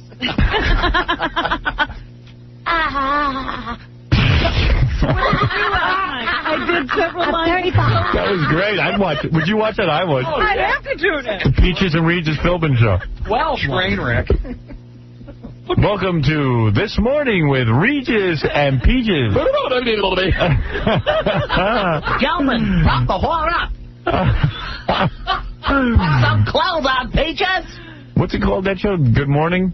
Live. Live with Regis and Peaches. Regis and Peaches. I tell you something. I swear. Maybe I'm nuts. I'd put her on there. Oh, man. Well, Reg, I did 10 lines of coke last night. Why'd you do that? Because I'm living my life. I'm enjoying my ride. Living my vida cracker. Do I have any coke now? Let me pick out your boogers. Let me snort your boogers. You can get high on these. Smoke your boogers. If you smoke some coke addict's boogers, would that get you off? I bet you would. Sure, it's laced with something. Mm-hmm. You better try that. Sure, there's something left. Hey, I'll do it. Why not? I'm enjoying my ride. My stitches. Ow. And then what about you? Are you like Kathy Lee? Do you have children? My children are all dead. Well. Doing these self-abortions with a coat hanger? What do you think of 36, 24, 38, Reed? Little fat in a can, ain't we? Little jelly down there. What if you fall in love with me? Why did you quit dancing? Well, they don't want to deal with reality. Neither do I. That's a good answer. Raise your kids like Kathy Lee. I sold my children into slavery for Special K. For cat tranquilizers. Fabulous. You're a great mom. Kathy Lee opened up a home. I put mine in one. She's like the anti-Kathy Lee. See, I'd go with someone like her. I know you think I'm kidding. At least that takes the show in a different direction. Honey, I'll tune in every day. Wow. I'm pregnant by a priest, Reed. You got pregnant by a priest? Why weren't you here yesterday, Peaches? I OD'd. I thought I was all blue. You were sad? No, I literally turned blue. So has Frank called you to be in a hotel room yet? No, but we were on acid. Fabulous. We have so much fun because we're living our ride. I'm living our ride. So what she said? I'm enjoying my ride. I'm enjoying my ride. Last night I banged a football team, Reed. Wow. A football team. I hope it was Notre Dame, my favorite team. No, not Notre Dame. Went one for the zipper. I'm sore as a bastard, Reed. Here, take some ice. I'm going to ice myself down now. Gilman, get us some ice. The implant just ruptured. Gilman, get us some implants. Yes, Reed, I'm taking these out and going smaller. Yeah. So guess who our next guest is? Your parole officer. Regis, I think I just crapped myself. The amyl nitrate kicked in. I'm loose. Man. Oh, it's so great. Her cell phone would be ringing during the show. So would you like to gangbang the audience, Peaches? Here's a phony phone call I think you'll like. This is a guy, some vacuum salesman called his house and he taped it. He drove the vacuum salesman crazy. Hello? Yes. Yeah. This is Matt from... Who? Believe you had contacted us about the 8-pound vacuum? Yeah. Okay. Right now we're offering a 30-day risk-free trial. You can try out the vacuum and see how you like it before you decide to purchase it. Would you like to do that? Yeah. What's that? I'm sorry? Did you want to try one out for 30 days, see how you like it? Man. Damn. Let me ask you something. My girlfriend's pregnant, right? You think I could use it for an abortion? Probably it might work. The little canister that comes along with it. So... I wouldn't blame you if you didn't want to have that baby considered as yours. What do you mean by that? No, just what I said. What is that supposed to mean? Alrighty. Thanks for anything. No, sorry. What is that supposed to mean? Well, we see how other customers are called. They don't burp on the phone all day. Oh, sorry. So I burped on the phone? Will you call me when I'm eating and you say I'm bothering you because I burp? Right. Well, I didn't know you were eating. Well, you call at 7:30. Right. And I'm bothering you because I burped? Okay, no. What are you, a woman that you can't take a burp in the face? That's a disgusting person. Oh, so I burped, so that means I can't bring a kid into the world. Is that what it means? Does it? Sir? Huh? I love that. You get a 10 for that one. I I love it. I'll tell you why. Telemarketing. Is there a lower job besides being a lawyer than a telemarketer and annoying people in their house? It's horrible. I mean, it is the techno version of the door-to-door salesman, and it makes me insane.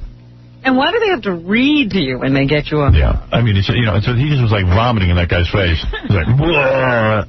I mean, let's all annoy telemarketers to the point that they stop calling our homes and invading our privacy. Yes, they're annoying us, so let's annoy back. How about you fall asleep and the phone rings, and who wakes you up? A telemarketer. You want to kill him. You want to kill him. And why are all these long-distance services calling you constantly? I don't know. I don't want to be bothered. I'd rather pay more and not be bothered. Yeah. So that's Do that. you know about our new plan? No. Yeah, here's my plan. I'm going to kill you. And they call on numbers that nobody else has. Yeah, that's what I'm saying. Well, what I do is I can turn off my phones, but I have a couple of lines in case, the kids name me or something. And then the telemarketer calls.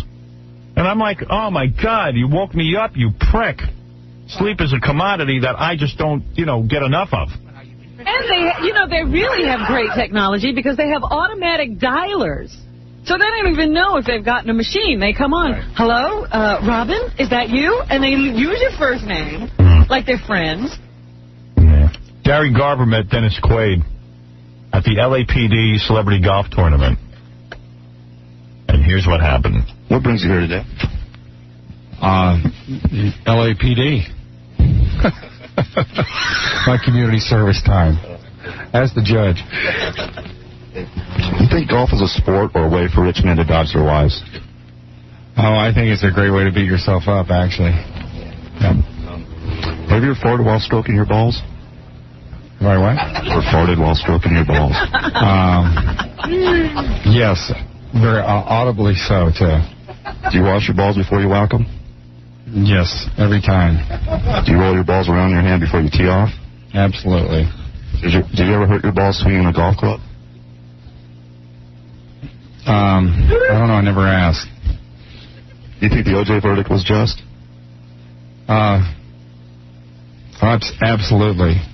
It was a fair trial. Do you think Kathy Lee should have gotten a divorce from Frank Gifford?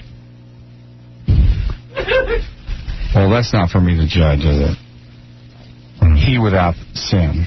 Uh-oh. Meg. You ever slipped in dog duty on the golf course? Watch out. No, never. No, I never played on the streets of New York. You ever tried Viagra? What? You ever tried Viagra? Not yet. Next week. Thanks a lot, Dennis. Thank you very much. Appreciate it. Dennis Quaid. Meaningful questions. Thanks a lot. All right. I'll be around. Thank you. Married to. Stay there for all of them. Yeah, married to Meg Ryan. He says he who is without sin. Interesting. Not for him to judge. John, you're on the air. Go ahead. Hello? Yes. Howard. Yes, John. All right, here we go. Dude, I have totally figured out who the smartest and dumbest people are on your show. All right. All right, the smartest person by far is Robin. Right. She might be the most normal one there. Maybe Dell'Abate. And second of all, Casey Armstrong is so freaking stupid. I mean, I can't believe this guy has enough brain power to walk around. Right. But it's truly amazing. And Jackie the Jug Man, what? He hung up. He was finished. He hung up. I thought he had something important to say. No, he didn't have anything to back up his claims. There's Elizabeth. Oh, Elizabeth is not there. I was about to go to Elizabeth, who was 15 years old and wants to break into porno. 15, did you say? Yes. She needed some help. Where's she let us? Right. She should call Regis. It was sweet a smell. All right, I got to take a break. We'll come back and do the news for you right after this. Hey, now. I'm watching a high-speed chase out of Los Angeles right now on TV. If you want to check it out, it's on Fox News. Not Fox Television, though. It's Fox News. What's this? High-speed chase. The guy was in his car. He got out of the car. This is really cool. That's him right there? Yeah. He's smart. He got out of the car, though, and like he was trying to hide. And it's cool. You could see that the criminal mind is, like, unbelievable. The cops are chasing a guy who just stole a car. And then he was going to jump into somebody's backyard. There was a dog back there. He ran right away. Dogs are good. Dogs are good. Dogs are good. And there he goes. He's running. He's hopping over a fence, but the cops are going to get him. But these guys are good. They're hopping over these fences like they're nothing. You're good shape. Yeah. Now he fell down. Over the railroad track. Yeah. So funny. High-speed chase is cool. And so... But they've got so much the stuff police now. may be monitoring this television picture. They don't even have a cop car there yet. No, this is some news helicopter? Yeah. It's gone. But no, it's probably a police helicopter, but they just haven't gotten a car there yet. Broadcasting his location. Imagine somebody in that house watching this on TV, and then the guy goes around by the window. He's running between houses. And government. The copter's so cool, you can't hide from it. 6:25 in the morning now in Los Angeles. So, as you can imagine, a lot of people are probably just getting dressed, just getting up to head for work. There was a criminal in This their backyard. guy was already at work. Comes a suspected car thief running through the backyard. Where'd he go? There must be... See, I think when the cops are chasing you in your car, you're better off doing what this guy's doing. He's trying to hide in the buildings and stuff. Get out of the car. Get out of the car and go on foot. This is teaching me how to be a criminal. I don't know if I agree with these high-speed chase videos. There, is that him? Yeah, that's a cop, and the cop can't find the guy because now he's not in his car. Cops should have He hasn't come out of there. From taking this guy down, or so it would appear. Yeah. Last sight. That's really cool. Oh, they can't see you in there, can they? I bet you OJ's watching this laughing because of that foo. With gun to his head. Who does something like this in daylight? Stupid. Now they got evidence. Howard, you read the note on there? It looks like the guy just stole a car. Yeah. Yeah, what he did was, he was smart. He got out of his car, he ran into someone's driveway and stole another car, and now they can't even find him. That guy's a master criminal mind. He stole another car. It's like 3 cars money. Police chase. So here he's got TV cameras on him and everything, and he got away. He's like Houdini. A guy in a black Cherokee failed to yield. It's the kind of thing that... He's in there. A lot of drivers probably do more often than any of us care to admit. But this particular event caught the eye. Yeah, what? You got to give this guy a lot of credit because he's still running. You know what I'm saying? He's been running for like 3 minutes now. I'm telling you, like, this happened to me one time, not like this, but I got in a fight where I ran from the cops. And, dude, I can't tell you, like, you would think that you wouldn't get tired, but I got so tired that I actually stopped. Right, in 2 seconds you get tired. Right. Yeah. Right. Well, that's what I'm saying. The guy's in great shape. Yeah. Adrenaline only lasts for so long. Great shape for his job. This guy's jumping fences and stuff and running from dogs. This guy's good. He's good. You are good. He's a master criminal. It's like the Joker. He works out for his job. Yeah, it's so cool. So here's what happens. The cops use the helicopter. They chase the guy in a car. That's easy. Guy gets out of his car, hides in a couple of backyards, runs along some wooded driveways, gets himself in another car probably, and probably slowly just pulled out. No one knows that he's gone in a different car. Yeah, but you know what? They could never recognize him. Cops can't find him. That's funny. I thought he was in that house, but it was barred up, so he couldn't have broken in. Yeah, I mean, I hope the cops catch him, but it's a pretty good lesson on how to If he avoid. gets out of this, he's gone. Yeah, he's a superstar in the criminal community. Suddenly the mafia is going to make him a made man. Anyway, we got to go to the rest of the news. And let's do that now. Hey, if that guy's listening, call in. Get your cell phone. Howard, what do you think? Don't you think he's either in like a garbage pail or he went in one of the houses? I think he could be in another car. You think he's already driven away? Yeah.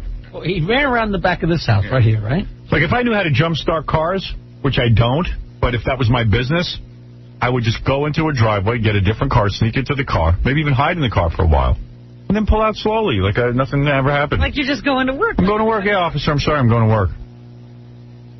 Because nobody could recognize him. Nobody could say, I saw you, you're the guy. Right. All you saw was the top of his head. Some white guy. There's a white guy, by the way. I know a lot of racists are thinking they're following a black guy. White people commit crime, too. Right, Robin? You say. Although I've never seen it. This looked like a TV show. Right. Because the criminal was white. Criminals on TV are always white. They're so afraid to make a black criminal. Like even in the Michael Jackson video. Yeah, the gang. The gang's white. Wesley Snipes is in the gang, but he's like the only black guy. Right. It's a multiracial gang, you know? It's like the United Nations. Yeah, it's like, you know what? Those gangs are really cool people. They let everyone in. Everybody. Yeah, where do you see a gang like that? Gangs are such good people. Yeah. Gangs are the one place where you always have your own. Mafia, the Russian mob. Yeah, you know, I mean, the Crips, the Bloods. Or, you know, the Hispanic gang or a black gang. But not in the Michael Jackson video. No. Multiracial. That's right. You know, they're looking for the Good Samaritan who helped the woman who fought off the subway pusher. It was me. I was wondering. You were denying. I don't want any attention. Well, they need your help. They need to identify the guy. The woman who was being pushed, she never got a good look at him. I didn't either. What? I didn't get a good look at the guy. I just saved her life. Darn. The guy, they might not be able to put him in jail if they don't have a witness. Well, there's nothing I can do. When I saved her, I was looking at her, not at him. Look, that's not a good thing because he's a subway pusher. They think that he was the guy responsible for pushing people in a couple of different subway stations within a half-hour period. There's another guy who came forward, an actor on some show. He's also a lawyer, so it's a part-time actor, who came forward and said, I helped out. I'm in the subway, standing there waiting and reading the newspaper, and I felt somebody push me in the back. And I turned around, and I saw a guy walking away. So I thought, I'll go call the police. He's calling himself a hero. Everybody wants to be a hero. I saved the guy from jumping off a bridge. You don't see me bragging about it. No, you just had Carly Simon singing. 8 years. Well, yeah. I can't help it if she broke into song. That we wrote. Right, you invited her in just for that. Did I do that? Yes. Oh, that's so wrong. Don't you remember how many songs you had written just for that occasion? Oh, that's right. I'd block that out. Okay. Carly Simon came in and did a song. If you're feeling weird and crazy. How to make people like you. How? You have to get an illness. Yeah, I know. Michael J. Fox, this guy, you know in the paper today they're comparing him to, they say he's so perfect for the television medium. He's like one of a kind. He's like the Jackie Gleason of our generation. Right. Isn't that what they said, Jackie Gleason? I think so, yeah. I don't have it in front of me, but I have never seen such accolades. Well, look at Christopher Reeve, for Christ's sake. That guy, listen, the reason he was riding a horse was he had nothing to do. Now the guy's directing. He's busier than ever. You happen to be right about that. He's directing through a straw now. Did you see that? I saw a special on him directing. He directs through a straw. Well, it's just odd that nobody was saying anything about Michael J. Fox. And then all of a sudden he got Parkinson's disease. Hey, I have 10-nail syndrome. And quite frankly, he was a little reluctant to even take up the cause. And now he's, agreed to be the poster boy. No. And we have to say goodbye. Everybody's saying goodbye. Goodbye. And I don't know if you have practiced your goodbye to Michael J. Fox. So I thought I'd give you some examples of how to say goodbye to Michael J. Fox. Here is natural sound from the show, the final episode tonight of Spin City. Here's Michael J. Fox with Heather Locklear. What number? Number 7. All right, Michael J. Fox and Heather Locklear. It's gonna be okay. Gonna bounce back from this. Bounce back, right? Of course, Mike. Probably over, right? It's a long way from over. So that's Heather Locklear going through... Does she play his love interest? I think they were rivals. I don't know if they were actually love interests. Here's Barry Bostwick, who's worked, during the entire run of the show. Number 8. What's this? Well, Mike, you know how uncomfortable I am. Michael J. Fox plays Mike? Yeah. Expressing my feelings. So I thought I'd say goodbye to you on video. But you're here. So I might just as well do it right in front of you. So he's having a little trouble saying goodbye. Here's the theme of Spin City, which you wouldn't recognize because you never saw I never would watch it, but I feel like maybe I should. Now you got to get used to the theme. Howard is a hero. Yeah. I've never seen the show. I don't know anybody who watches it, but they say if it wasn't for him, the show never would have made it. And they are now singing his praises. This is Michael has Parkinson's. All right, well, there you go. So you have to say goodbye to Michael tonight. It says he finally scores with the girl, so maybe it's worth it. He's finally scorched with a girl. You wouldn't even know. It says that, Robin. Who cares? I just noticed that even in Linda Stasi's review, she wouldn't even rate it. You know, it's just like beyond. It's beyond the greatest episode. It doesn't even deserve being rated. You just have to watch. Right, you have to. Here is Michael J. Fox. What are his plans now that he's saying goodbye to the show? Number 15. I would like to hear that. What are his plans, Robin? Stop and smell the roses. You know, I have no clue. Actually, that's really the best part of it. I'm just stepping off the curb, you know, and seeing hit by a truck. I don't. You know, my immediate plans are to just be with my family and hang out. I bet his plans are not to hold a hot cup of coffee. Foundation. We hope to launch in May. Actually, around the same time as this show airs, so hopefully that's fun. Y'all help me out on two fronts. And here he talks about how the fans have reacted to his illness. That Fox helicopter should follow him. You know, it's very easy to go, you know, hey, I wish you luck, and, you know, thinking about it and praying about it. But to really make eye contact with people and to really, and to see that they've given some time to think about it, and they really... And did they catch that guy from the Fox helicopter? Never it's got time him. to say goodbye to him. I think they don't even have it. That guy got away. It's still... Still going on. Wow. I tell you, he'll never be found now. He's good. You are good. What else does he have to say? And what do you think of the way the media has reacted toward Charlie Sheen coming in to take your place, Michael? I think it's unfair to say, for a lot of reasons, to say, you know, he's a replacement, or he's not coming in to play the same guy. He's going to come in, he's going to create his own character. He's a, you know, everybody knows he's a terrific actor, and I happen to know he's a nice guy. And so I know he'll fit in with this group. So yeah, and Michael J. Fox... You're walking into a hug here. Michael J. Fox is the executive producer of the show. He probably still gets he'll paid. Still make money. Yeah, so he wants to see the show go on. Oh, good.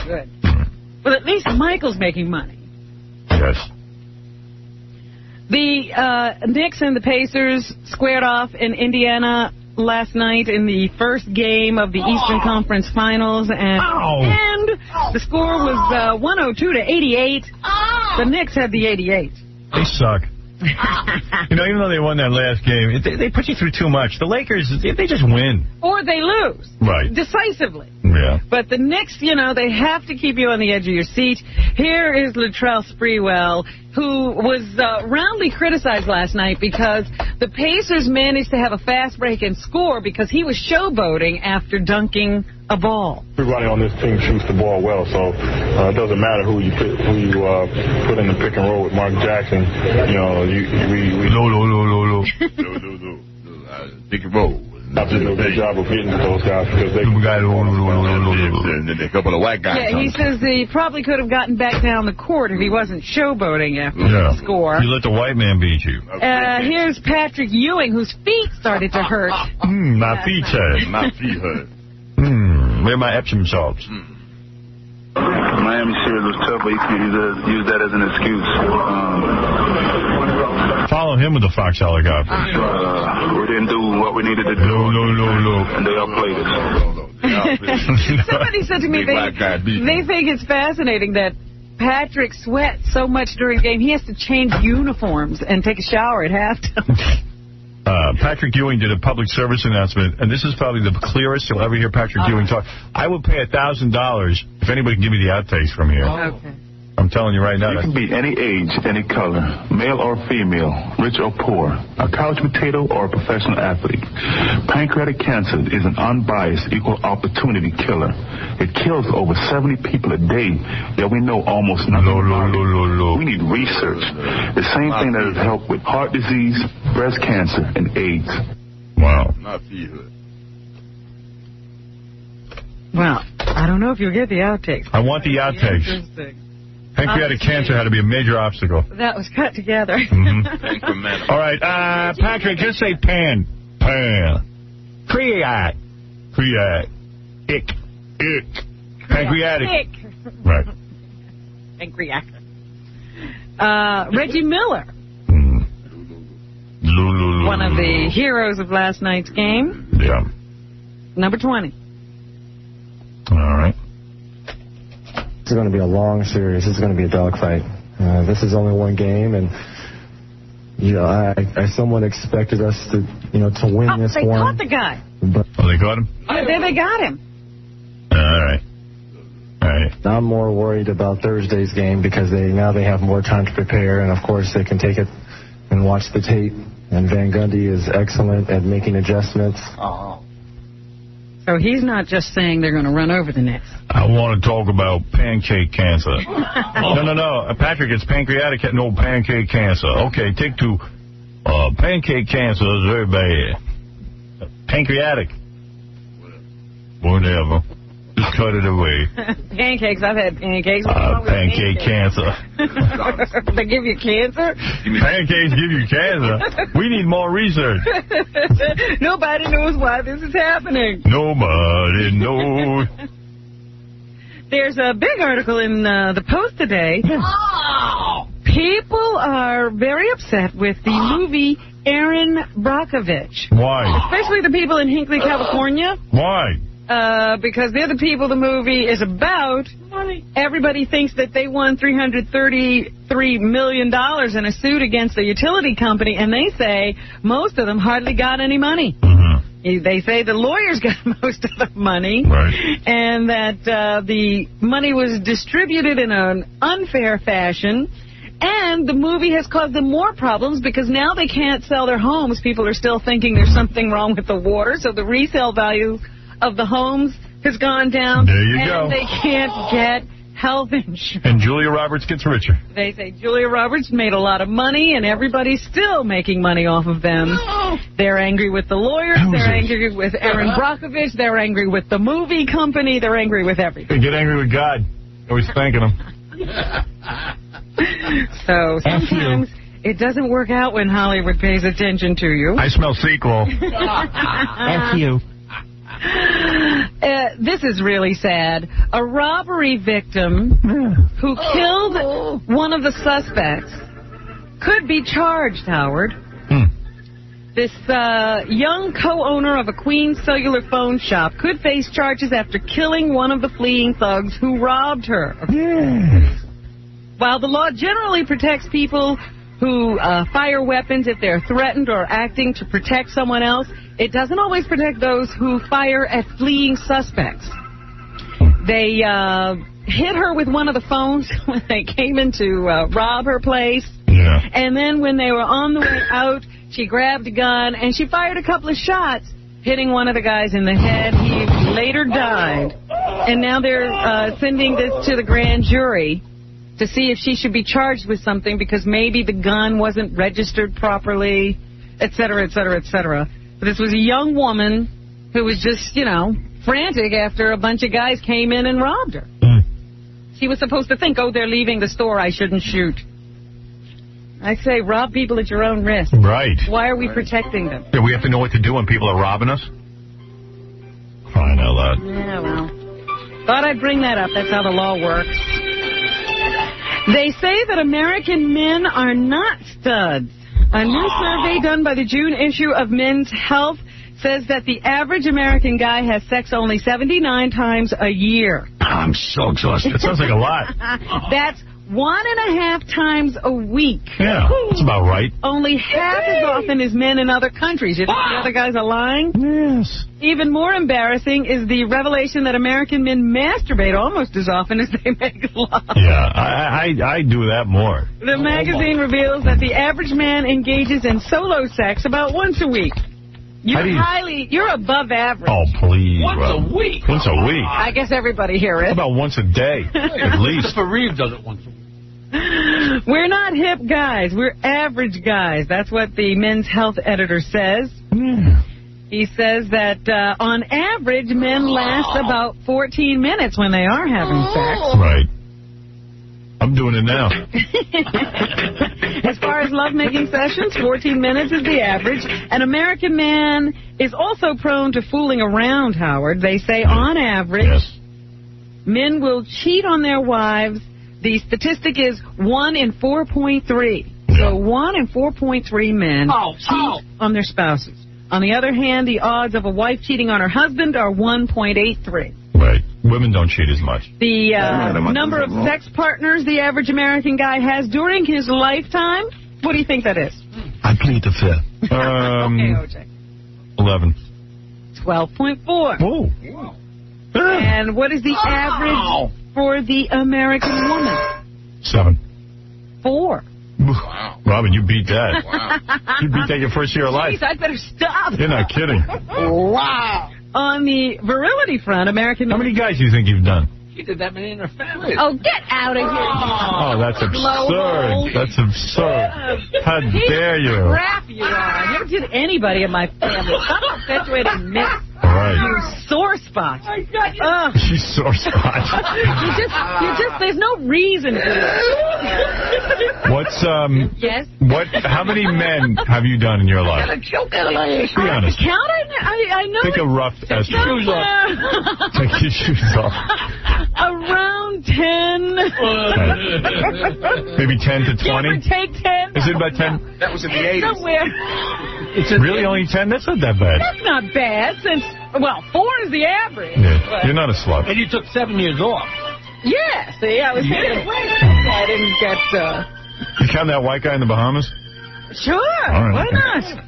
Well, I wouldn't count him. I don't know. What is it, Stuttering John? It's over 10. It's over 10. The last time I talked to her, she was like, she was using a calculator. Right. Can I get into some particulars? Yeah. Just nod or say yes or no. Because there's one I've always wondered about. Oh, here we go with you and She's got some great stories she hasn't told yet. Yeah, I do. I don't even know. The soap guy, was he one of them? No. That's a no. No, but ask her who. Ask her who was the biggest. According to the president, no. They made out at the... Oh, okay. Do you know what that means? Gave moral. You gave him oral? I didn't know that. I thought you didn't know how to do that. I don't believe that. I don't either. No. You believe whatever you Is that how you knew you weren't good at it? No. You never saw him again. Why'd you give him oral if you didn't think you were good at it? Was that at the Great I received. Well, you received. You didn't do it to him? I might have fooled around a little bit. But why not intercourse? You know what? We didn't get that far in a relationship. The door was closed. It's still very intimate what you two were doing. Yeah. We were having fun. Look. Trucking. Because you guys went to the Dead Show and got high and made out, right? Yeah. Was it that night that happened? It was a very hot night. I know my sister was very jealous of that relationship. It's like, oh, he's hot. And you and Penn was just hanging out, right? Right. Nothing. That I didn't think. Who else do you want to know about? I think those are really the only two. The two we had questions Yeah, Mr. X is Mr. X, and we know the guy that you handcuffed to the refrigerator. That's Mr. X. Same guy. Oh, yeah. I'm thinking of the guy that you the guy with the video camera every minute was a different guy. That's the guy you threw out on News. That was the guy with the champagne and peaches, right? Yeah. The guy from the church social. Robert, are you counting? Let me ask you a question. Where you met him at a church social? That guy? Yeah. Wow. Both of us obviously invited by other people. Right. Now, here's a very interesting question, Howard. I need your call on this. Does the guy in San Francisco who got over the sink, would you count that? Yes. Well, we did it more than once. Oh, wait, hold on a second. Wait, after the sink? Oh, yeah. I want to know how a guy... No. I want to know... Days after. I want to know how a guy orally pleases you and then doesn't get in your pants for the full commitment. He must be bad at it. It's something she can't say on the radio. He threw up? Oh, no. Really? Oh, dear. Usually if you're doing that, you're going to hit your home run. I bet there's a bunch of guesses. He accidentally finished early. Yep. He got sick and threw up. She was so repulsed, she threw up. All right, who cares? Look at Gary. It's all know. about throwing up because that's what Gary experienced. I don't want to know. I don't want to know. You can know on your own time. All right, tell us. What? Nothing. I was going on to the next story. Go ahead, next story. Yeah, where was I? You distracted. On your back. No. Stop! The time is up! Oh, virility. American men are doing okay. Their sperm count is high. Yeah. But not Benji. See that ass? American men do develop erectile problems. Not me. They say that American men's risk of developing erectile problems nearly triples after the age of 50, Jackie. Oh. I have no comment. Oh, really? Oh, he's horny. In one study that doesn't mean have anything to do with erectile. Sure it does. In one study of 732 men, nearly 40% of those who were impotent had at least one case of penile trauma. I need some of that. They say that's often the cause. What's penile trauma? It's being hit in the crotch with a ball. Oh, my. So Mike Piazza. He cracked his cup. All that money. Or a bad sex experience. My sperm is so strong I can impregnate you from here. You're coming back harder and stronger. Right. So anyway, that's what they say is the truth about the sex in the American male. I like girl on girl videos. Meanwhile, did you see what Bill Cosby is doing? Girl on girl. He is doing a movie about a guy who fathers a love child. Yes. I take care of my kids. He has never admitted to being the father of Autumn Jackson. Right. Even though he contributed to her monetary upbringing. But he has now penned a movie for TV, I think. Yes. Where the subject is a guy who has a love child. He wrote about that. He wrote it and will executive produce it. So make of that what you will. He clearly had no penis trauma. The only trauma was afterwards. And Westchester County District Attorney Janine Pirro is on trial along with his brother for tax evasion. And yesterday, she usually comes to court and she sits there right in the front and she supports her husband. But yesterday they said she was noticeably absent when the testimony turned to the fact that her husband fought for some time to prevent a woman from calling him the father of her child. He was successfully defending a paternity suit until I think DNA tests proved that he was the father of the child. I take care of my kids. So she did not choose to be in the courtroom yesterday when that subject matter was brought forward. Meanwhile, she continues to be a DA while her husband is on trial. They say that Ted Turner has fallen in love with a stunning 28-year-old English professor. That's disgusting. What's her number? Turned his head. He's acting like a lovesick school child. He's no fag. According to sources. Less than 5 months after sleeping with his third wife, actress Jane Fonda, right. He has told friends he's been bowled over by this woman named Karen Rosenfeld. A Jewess? He's been overheard telling Rosenfeld in recent days how smitten he is and how much he enjoys her company. Follow him with that Fox helicopter. So anyway, they say that it's rather fun watching Ted around town, squiring his young swain, listening to him fall all over her. She is working on her doctoral degree at Columbia. I don't know how they met. But, yes, I guess it's all over with Jane Fonda. They won't be getting back together. No. Rosenfeld is younger than Turner's 5 children, range in age from 38 to 30. And I take care of my kids. Turner is older than Rosenfeld's father. Yeah, I'm going to date a 4-year-old. That's about the same age again. Right. There was... I take care of my kids. I take care of my kids. Excitement on Wall Street as another corporate mega merger occurs. United Airlines parent company UAL has reportedly reached an agreement to buy U.S. Air for $4.3 billion in cash and $7.3 billion in assumed debt. I could buy so many houses. Cash. Cash money. Aviation consultant Michael Boyd says it's going to be it's going to mean cutbacks and layoffs in the industry, number one. And cutbacks and layoffs in the industry? In the airline industry. Oh. We're losers. The employees lose. Competition loses. There's no benefit in this to anybody except for the people who are playing the stock. That's right. Common stock went up 131%. Oh! So there you go. I love when these companies merge. Did you see where Jackie Jokeland merged with Spinning Plates Productions, his wife's? And what happened? Nothing. Stock went nowhere. Is Jokeland Incorporated? Is that the name of your company? Off Our Rockers Incorporated. Is your company? And you're the president of that company? I am the president. And who's the vice president? Miss Nancy Sirianni. All right. And who is the president of Spinning Plates? Miss Nancy Sirianni. And you're the vice president?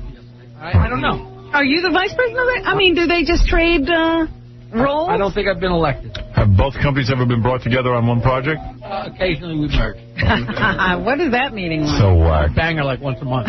No, this is so ridiculous. All right, go ahead, Robin. South Carolina is finally taking the Confederate flag from the top of the State House. Yeah. The governor signed the legislation yesterday. Here he is. His name is Governor Jim Hodges, and he told the state that the flag isn't going away altogether. What number? Number 4. Well, the compromise meets the challenge I set forth in my State of the State address in January. It moves the Confederate flag from the State House dome to a place of historical context on the State House grounds. 100 years too late. They're still fighting, you know? Oh, yeah. Don't worry, folks. You'll still get to see the Confederate. I hear that accent. I don't know. That ain't the accent of a Knicks fan, I'll tell you that. Now, let me tell you here, we're going to take that flag. Now, the Negroes have beaten us, but we're going to take that flag and still hang it somewhere in the state. Don't think they won. It's by the flag. You know the Negro wants us to get rid of the flag, but we're going to keep it. It's here somewhere.